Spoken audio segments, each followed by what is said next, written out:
আসসালামু আলাইকুম রহমতুল্লাহ। আজকে আমি আমার এক বড় ভাইয়ের একটা বেগুনের প্রজেক্ট দেখার জন্য গিয়েছিলাম। উনি বাড়ি ১২ জাতের এক ধরনের বেগুন ওনার জমিনে লাগিয়েছেন। তো আমি এটা একটু দেখলাম এবং ভিডিও করছি মোটামুটি। এই ভিডিওটা আপনাদেরকে পরে দেখাবো ইনশাল্লাহ। তো ওনার প্রজেক্ট দেখা শেষে আমি যখন চলে আসি তখন উনি আমার হাতে দুটা ক্যাপসিকামের চারা উঠিয়ে দেন।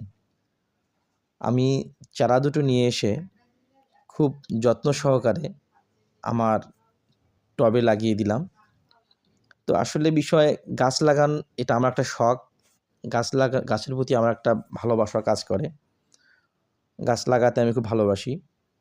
মূলত আসলে আপনাদেরকে যে ভিডিওগুলো আমি দিই বা দিচ্ছি, এটা আমার একটা ভালো লাগা থেকে আর কি। আমি ভালো লাগা থেকেই আমি আপনাদেরকে ভিডিওগুলো দিচ্ছি, কারণ গাছ লাগাতে আমি খুব পছন্দ করি। তো ক্যাপসিকাম অত্যন্ত পুষ্টি সমৃদ্ধ একটি সবজি। এর ভিতরে প্রচুর পরিমাণে carbohydrate, protein, calorie, potassium, vitamin C সহ আরও অনেক প্রকার পুষ্টি রয়েছে। আপনারা যারা বাণিজ্যিক ভিত্তিতে ক্যাপসিকাম চাষ করতে চান, তাদের উদ্দেশ্যে আমি বলবো, আপনারা অবশ্যই সেপ্টেম্বর হতে অক্টোবর এই সময়ের মাঝামাঝি এই ক্যাপসিকামের চারাগুলো রোপণ করবেন।